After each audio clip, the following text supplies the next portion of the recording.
우리가 지난 시간까지 시편 119편 가장 긴 시편의 말씀을 보고 이제 120편부터 134편까지 15편, 이 15편의 시편은 다 부제가 붙어 있습니다. 성전에 올라가는 노래 이렇게 되어 있습니다. 15편 이 성전에 올라가는 노래. 그리고 이제 135편부터는 주로 찬양의 노래로 대미가 장식되는 그런 시편의 구조를 볼 수가 있습니다. 성전에 올라가는 노래다. 어떻게 보면 금방 감은 옵니다. 어릴 때 뭐 특별히 저 같은 경우에 갈 데가 없잖아요. 집을 벗어나면. 그래서 학교 가고 등하교 할 때 제잘 그리고 또 동료도 부르고 배웠던 음악 시간에 배웠던 동료를 부르면서 또 옆에 이제 그 개울이 있으면 또 그 개울에 맞는 노래도 부르고 종이배 이런 노래도 부르고 그리고 또 어릴 때 교회 갈 때 다리를 건너서 가고 이러면 하여튼 즐겁죠. 또 기다려지고 사실상 어릴 때는 거의 TV가 없었거든요. TV가 없었는데 저희 집은 좀 빨리 그래도 TV를 산 편인데 마을에서 두 번째 빨리 TV가 있었는데 초등학교 2학년 때가 3학년 때가 TV가 있는데 보통 일반 우리 친구 집에 제 친구 집에는 텔레비전이 중학교나 돼서야 그렇게 있었어요.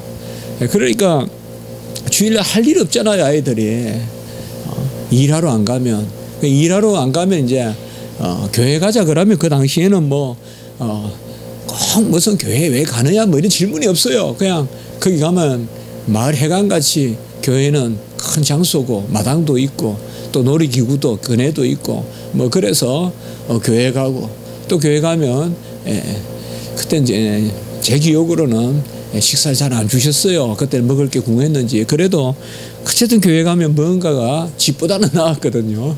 사탕을 주도 하나 주시고. 이제 성전에 올라가는 노래라면 상당히 일단은 즐거운 노래다. 이제 이렇게 우리가 생각하기 쉬운데 사실상 비탄시다. 이렇게 또 우리가 많이 이야기해요.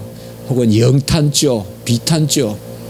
왜냐하면 이 성전에 올라가는 노래들은 어떤 배경인가 대체로 오늘 시편도 사실 다윗의 저작이다라고 거의 이제 생각하고 있지만 이 성전에 올라가는 노래의 대체로 배경은 새 절기 우리가 유월절, 오순절, 장막절 혹은 수장절 이 새 절기에 흩어졌던 이스라엘 백성들이 성전을 향하여 나아갈 때 아주 기쁜 일이지만은 단지 기쁠 수만은 없는 그런 상황에서 이제 노래를 부르는 물론 기본적으로 하나님께 감사하는 그러한 마음은 있겠지만은 그래서 이 비탄조가 많이 있다. 그래서 비탄시다라고도 이야기하고 특별히 이렇게 3번 예루살렘에서 뭐 또 굳이 순례 개념이란 말은 좀 그런데요.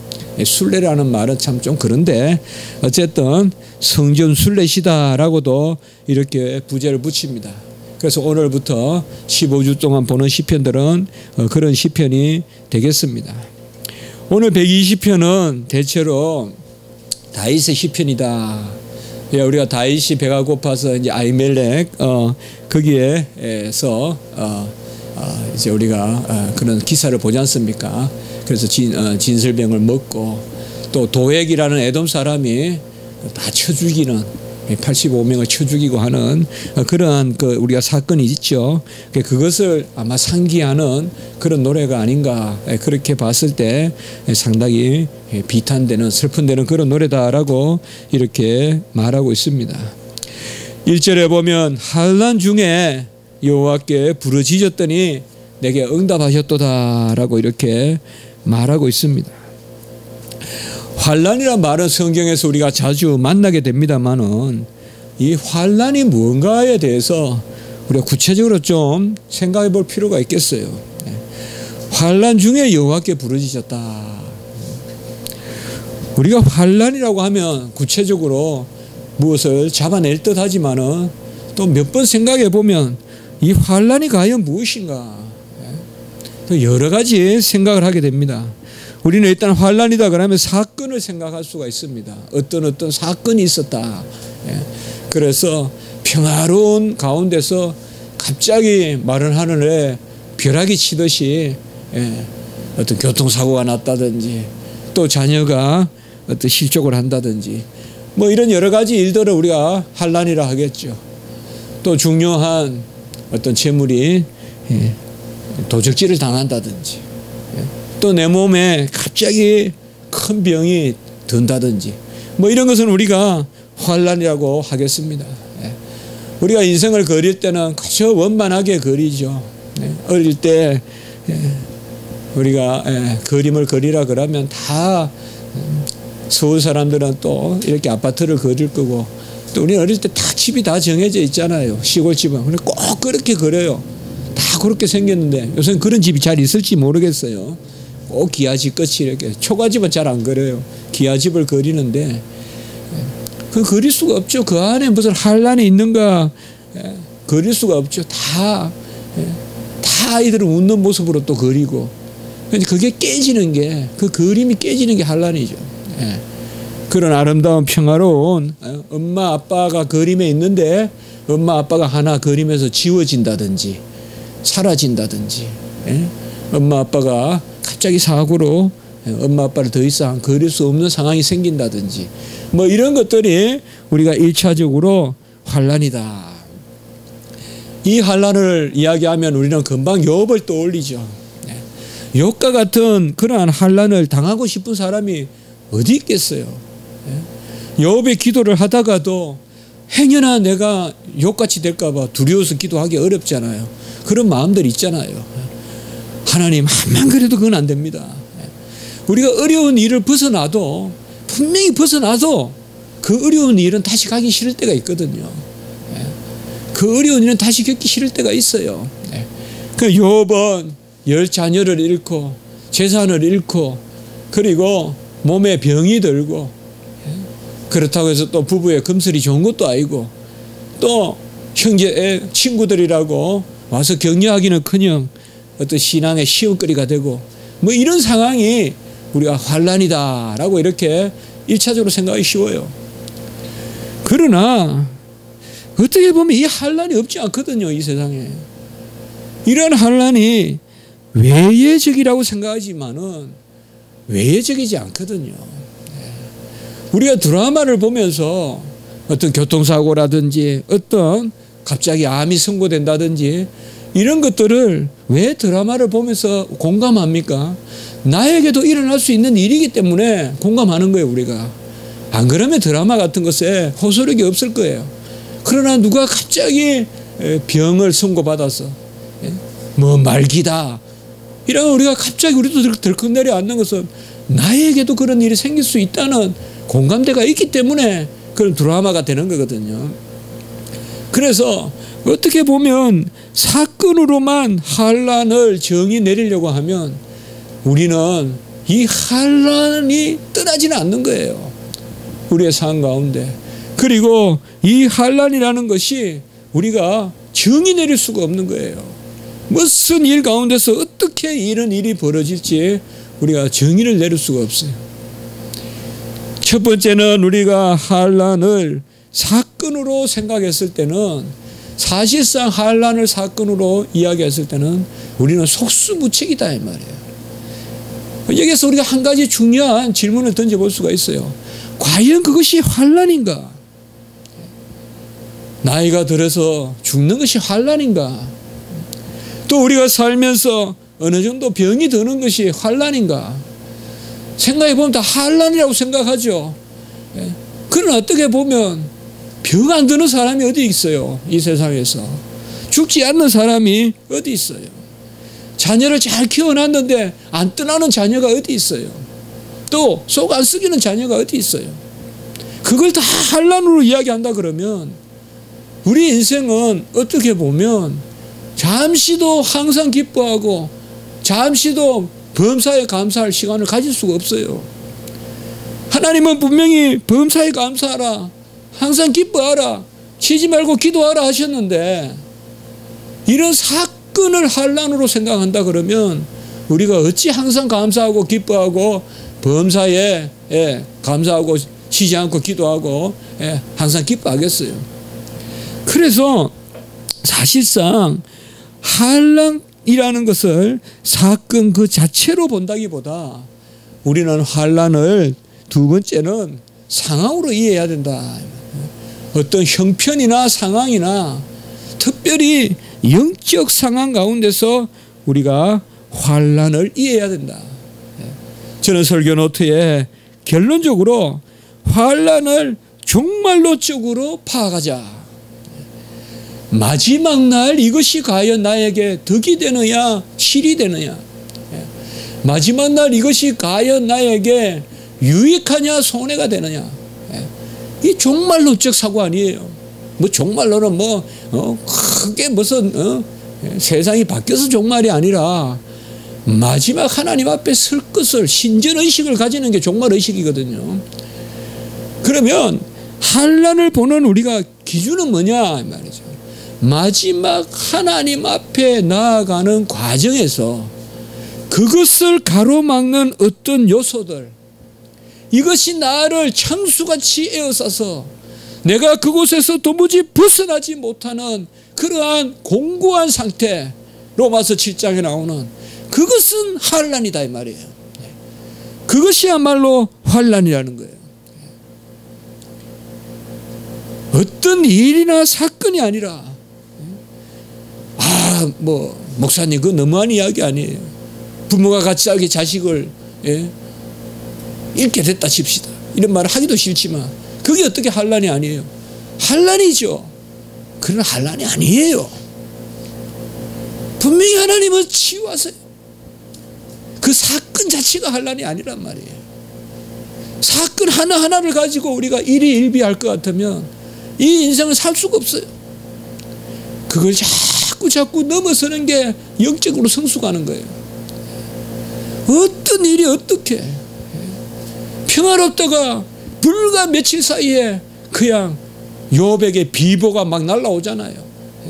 재산이 몰수되고 강도가 들어오고 종들도 다 죽고 자식도 다 죽고 몸에 병이 들고 막 이게 막 완전히 그냥 막 비보가 막 날라오잖아요. 우리가 환난이라는 것은 분명히 환난이에요. 그러나 그 자체가 어떻게 보면 환난인 것은 없다. 정말 환난인 것은 뭔가 하면 나에게 몰려오는 영적인 위기, 그것이 바로 오늘 여기에 환난 중에 여호와께 부르짖었더니 여호와께서 응답하셨도다. 우리가 다음 말씀을 쭉 보면 어떤 칼을 막아달라거나 어떤 나에게 생긴 재난을 막아달라는 게 아니에요. 속이는 나를 유혹하는 그것을 막아달라는 것이 지금 기도예요. 사실 우리가 다 이르도 사실 우리가 이 땅의 기준으로 봐서 그렇지 하늘나라 가서 이 땅의 고난이 그 자체로 무슨 의미가 있겠어요. 아이고 언젠가 내가 지상에서 한때 어려웠지 뭐. 그러나 그걸 하나님이 오히려 기회로 복을 주셨지. 이 땅에 사니까 이 땅에 이 정말 막 참 복잡다단한 이 어려운 일들, 이게 의미를 가지게 되고 나를 괴롭히고 힘들게 하고 또 나도 누군가를 힘들게 할 때도 있고 또 간혹은 이렇게 저렇게. 그러나 하나님 나라에 우리가 갔을 때 이 인생이라는 것은 정말 우리가 1000년을 살아요. 누가 1000년이 하루 같다 그랬는데 우린 100년 산다 그러면 1시간 한 점에 불과하지 않냐, 한 경점에 불과하지 않나, 시간의 한 점에 불과하지 않느냐. 성전에 올라가면서 환난 중에 여호와께 부르짖었다라고 이야기할 때 사실상 우리가 성경을 통해서 믿음의 일꾼들은 상황 그 자체를, 사건 그 자체를 보지 않았다는 거예요. 가만 보면 사건 그 자체에 매여가지고 끝까지 기도하고 하는 모습은 보기가 어려워요. 우리가 항상 하나님 앞에서 내가 하나님을 어떻게 섬길 것인가, 또 하나님의 소명을 내가 어떻게 감당할 것인가 하는 그것 가지고 끝까지 기도하고 매달리는 거지. 어떤 사건 그 자체, 내가 뭐를 했는데 이것을 회복시켜 주십시오, 이걸 회복시켜. 그렇게 기도하지 않아요. 그렇게 기도하지 않아요. 그런 것은 자녀를 살려달라거나 내 병을 낫게 해달라거나 이런 기도들이 나오는 것은 구원받기 전에 우리 주님이 어떻게 보면 주님의 어떠하심을 드러내시려고, 표적을 행하시려고 보여주는 거지. 믿음의 선지자들이나 주님의 백성들은 어떤 사건을 놓고 치열하게 기도하지 않아요. 다윗이 괴롭혔던 그 요압부터 해서 얼마나 힘들겠어요.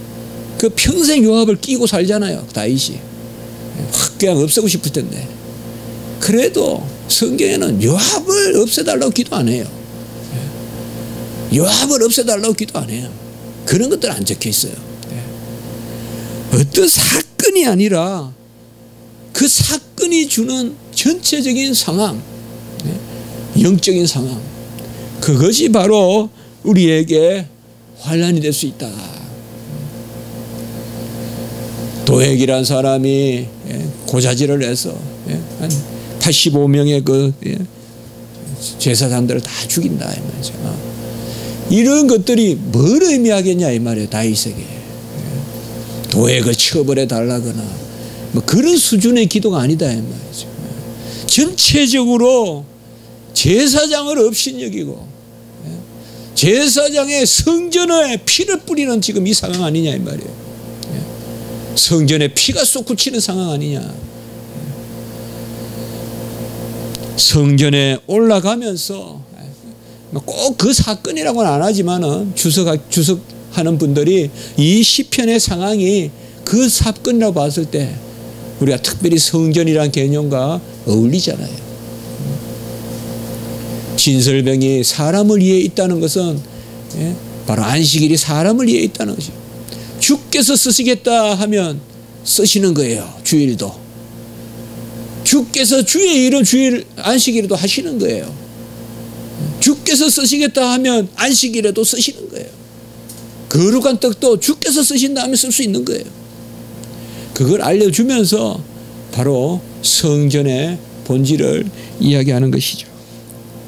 여러분, 우리가 이 세상에서 또 마음 많이 배웠다고 또 잘 산다고 뭐가 행복하겠어요? 우리 동네에 벤치가 있는데 잘 산다고 뭐 동시에 벤치 두 군데 엉덩이 걸치고 앉아 있습니까? 부자도 엉덩이 있고 하나밖에 없고 부자도 벤치 하나 앉아 있고 똑같아요. 뭐 저번에 어디 워렌 버핏인가 나오는데 TV에 나오는 것보다 워렌 버핏도 똑같이 의자에 앉아 있대요. 나는 뭐 워렌 버핏은 무슨 공중에 떠 있는 줄 알았어요. 재산이 많으니까. 다 똑같아요. 어떻게 보면 사건적인 입장에서는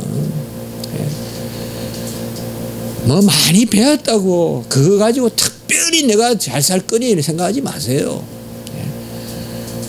뭐 저는 돈이 많으면 특별히 행복할 거라 생각하지 마세요. 특별한 그런 거 없어요. 우리가 하나님의 말씀을 가지고 모든 일을 하나님의 말씀에 세우며 즐거워하는 그 일에 즐거움이 더하고 덜한 것이지 재물은 절대 그러지 않아요. 재물은 절대 그러지 않아요.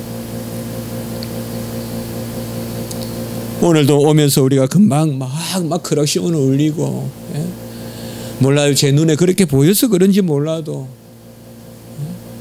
다 좀 비싼 차들 산 사람들이 보면 오히려 여유가 없고 막 다닌단 말이에요. 내 차는 그냥 부딪혀도 괜찮아 하는 그런 마음인지 이거는 뭐 노블리스 오블리제는 차치하고라도 있는 사람이 좀 크락션을 덜 울리면서 다니는 게 그게 세상의 아름다움일 텐데 더 울리면서 다니고 말이죠. 그 속으로 그런 생각 드는, 저래 돈 벌고 저래 쓰는구나, 그런 마음이 든단 말이에요. 간혹은 뭐 누굴 경멸하고 그래서는 안 되지만은 우리는 사건이 아니라 상황이고, 사건 자체가 우리를 궁극적인 환란으로 몰고 가는 경우는 없다. 사방의 적이 나를 에워싸고 사방에서 창을 나한테 겨누어도 그 자체가 아직까지 환란은 아니다. 그때 기도하고 하나님이 살아계시기 때문에, 여호와가 우리의 편이시기 때문에, 여호와가 함께 계시는 우리가 어찌 환란이 있겠냐 이 말이에요. 그 자체로. 다만 우리에게 환란이 있다 그러면 그 여호와를 멀리하는 것이에요. 왜? 그런 일로 말이에요.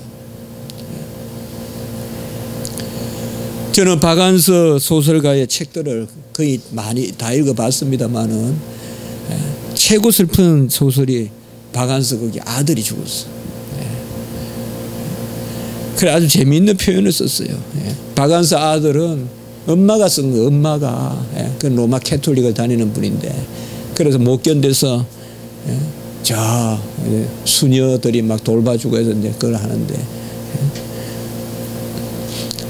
제가 그거 보고 좀 이렇게 너무 좀 표현이 그렇지만, 그때 아니면 어떻게 그러면 애가 화장실에 똥을 굵게 눈다 이거예요. 그 모습이 보고 싶다는 거예요. 변기에 들어있는 굵은 아이가 놓은 똥을 보고 싶다는 거예요. 그렇게 자식이 보고 싶다는 거죠. 평소에는 에이구 아이고 더러워 왜 물 안 내렸어. 그래 거기에 우리 애는 화장실에 갔다 물을 안 내리는 버릇이 있는데, 그런 것을 이렇게 쓰는 것을 봤어요. 그리고 그 소설가가 얼마나 생각을 많이 했겠어요. 또 어릴 때부터 북한에서 내려오고 자기의 그 자서전적인 그런 소설도 많이 썼잖아요, 그분이. 그래서 그분의 삶을 좀 우리가 알잖아요. 그래도 못 견뎌 하는 거예요. 지금도 생각하면 그분이 견뎠을까 어떻게. 결국 돌아가셨잖아요. 얼마 전에 작년인가.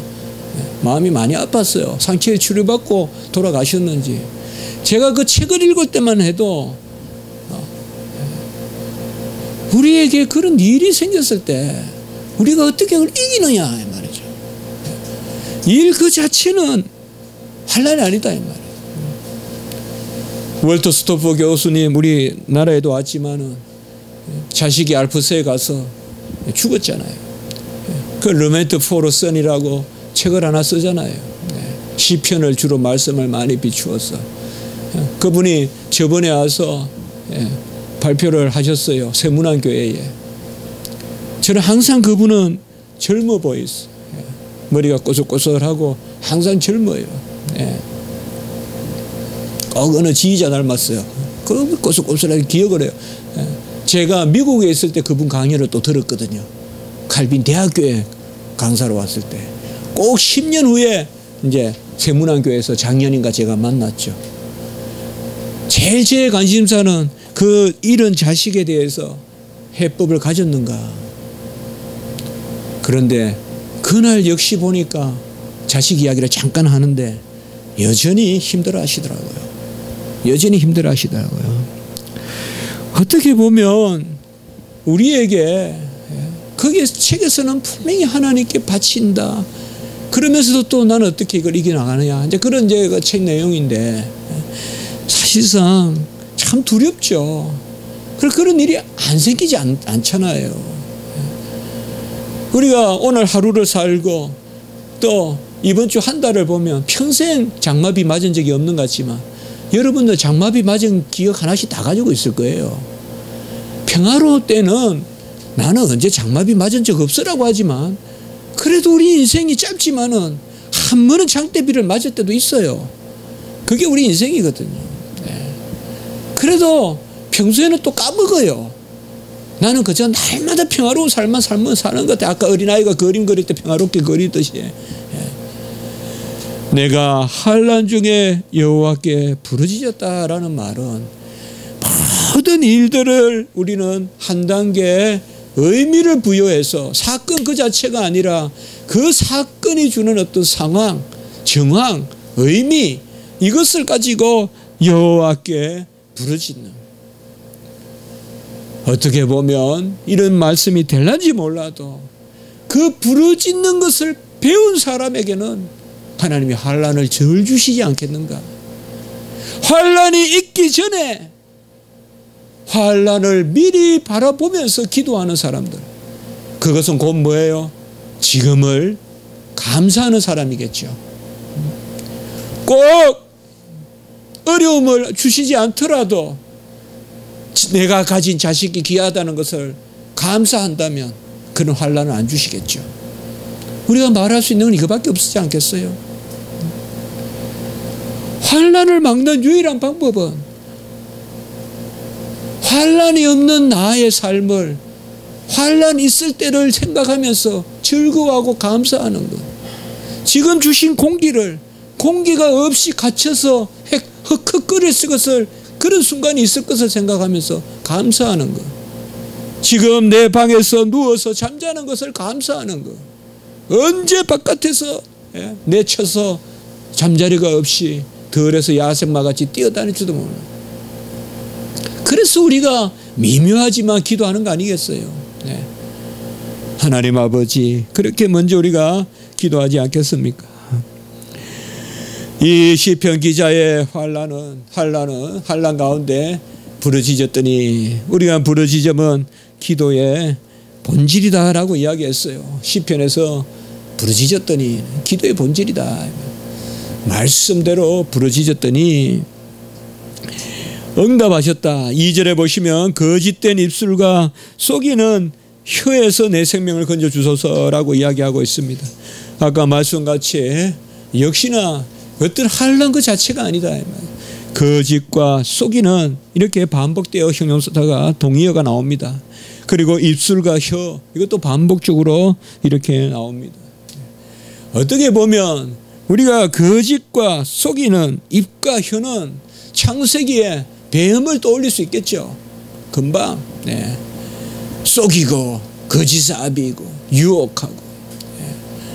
시편 기자는 지금 그것을 막아달라는 거예요. 온갖 거짓된 것들, 온갖 허망한 것들, 거짓의 아비, 마귀 사탄의 유혹으로부터 나를 건져 주십시오. 어떤 사건이라기보다 그 사건이 주는 상황에서 우리가 어려우면 유혹당하기 쉽거든요. 내가 조금 애로우면 타협하기 쉽거든요. 아무것도 아니거든요. 정말 아무것도 아니에요. 아무것도 아니거든요. 그런데 크게 생각되거든요. 그게 마귀 사탄이란 말이에요. 다 살게 돼 있거든요. 안 죽거든요. 하만의 편에 서야지 살 것 같아도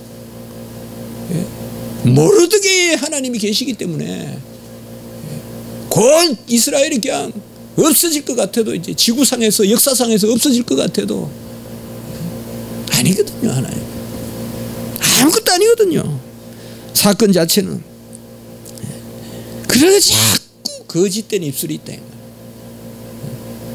너 이러다 평생 죽어. 너 이러다 평생 아무것도 못해. 자꾸 그걸 크게 만들고 말이죠. 근데 마귀 사단 물러가라라고 해야 돼. 물러가라. 그리 마옵소서라는 그런 유혹이 있다 이 말이 우리에게도. 왜 굳이 그렇게 하냐라고 마귀 사탄이 속삭인다 이 말이.